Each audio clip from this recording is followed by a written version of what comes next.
પુત્રદા એકાદશીના દિવસે વ્રત રાખવાથી અને ભગવાન વિષ્ણુની ઉપાસના અને પૂજા કરવાથી જે દંપતી બાળકની ઈચ્છા રાખે છે તેને ઘરે બાળકનો જન્મ થાય છે અને તેનાથી સંબંધિત તમામ પીડા અને દુઃખોમાંથી મુક્તિ મળે છે.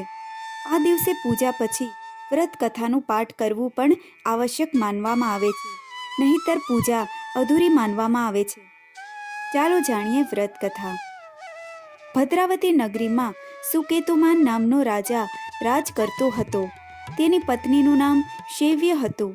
જો કે તેમને કોઈ પુત્ર નહોતો. રાજાની પત્ની હંમેશા પોતાના રાજ્યમાં રાજકુમાર ન આપી શકવાથી ચિંતિત રહેતી હતી.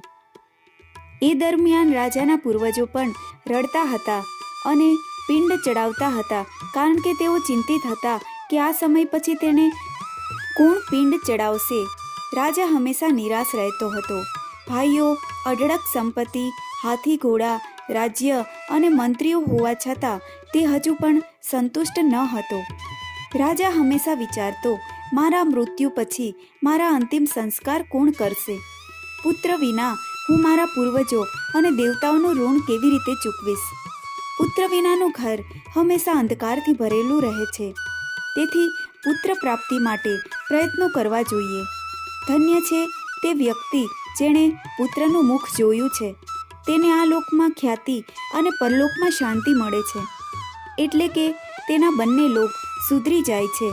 પાછલા જન્મના કર્મો દ્વારા જ વ્યક્તિને આ જીવનમાં પુત્રો અને સંપત્તિ અને અન્ય વસ્તુઓ મળે છે. રાજા દિવસ રાત ચિંતિત રહ્યા કરતો હતો. રાજા ચિંતિત થઈને પુત્ર પ્રાપ્તિ માટે તમામ પ્રયાસો કરવા લાગ્યો. એક દિવસ તે તેના શહેરમાં એક સુંદર તળાવ પર પહોંચ્યો, જ્યાં કેટલાક ઋષિઓ અને સંતો હાજર હતા. ત્યાં પહોંચીને રાજાએ તેમને પ્રણામ કર્યા. ચિંતિત અને નિરાશ રાજાને જોઈને ઋષિઓ અને સંતોએ કહ્યું, હે રાજા, અમે તમારાથી અત્યંત પ્રસન્ન છીએ. મને કહો કે તમારી શું ઈચ્છા છે? રાજાએ ઋષિઓને પૂછ્યું, મહારાજ, તમે કોણ છો અને તમે અહીં શા માટે આવ્યા છો? કૃપા કરીને મને કહો. ઋષિઓએ જવાબ આપ્યો, હે રાજા, આજે પુત્રદા એકાદશી છે, જે દિવસે બાળકો ઉત્પન્ન થાય છે. અમે વિશ્વદેવ છીએ અને આ તળાવમાં સ્નાન કરવા આવ્યા છીએ. આ સાંભળીને રાજાએ કહ્યું, મારા સ્વામી, મને પણ કોઈ સંતાન નથી. જો તમે મારાથી પ્રસન્ન છો તો કૃપા કરીને મને પુત્રનું વરદાન આપો. ઋષિઓએ જવાબ આપ્યો, હે રાજા, આજે પુત્રદા એકાદશી છે. તમારે આ વ્રત રાખવું જોઈએ. ભગવાનની કૃપાથી તમને ચોક્કસ પુત્ર પ્રાપ્ત થશે. ઋષિઓના શબ્દો સાંભળીને રાજાએ તે દિવસે એકાદશીનું વ્રત રાખ્યું અને દ્વાદશીના દિવસે તેને તોડ્યું. ઋષિઓએ શ્રદ્ધાંજલિ આપ્યા પછી તે મહેલમાં પાછો ફર્યો. થોડા સમય પછી રાણી ગર્ભવતી થઈ અને 9 મહિના પછી તેઓએ એક પુત્રને જન્મ આપ્યો. આ રાજકુમાર ખૂબ જ બહાદુર, પ્રખ્યાત અને પોતાના લોકોનો રક્ષક બન્યો. પુત્રદા એકાદશીના દિવસે માતા તુલસીની પૂજા કરવાની વિધિ પણ બતાવવામાં આવી છે. તુલસીને દેવી લક્ષ્મીનું સ્વરૂપ માનવામાં આવે છે. જ્યોતિષ શાસ્ત્રમાં કેટલાય ઉપાયોનું વર્ણન કરવામાં આવ્યું છે, જેમાં પુત્રદા એકાદશી પર કરવાથી ભગવાન વિષ્ણુની સાથે દેવી લક્ષ્મીના પણ આશીર્વાદ મળે છે.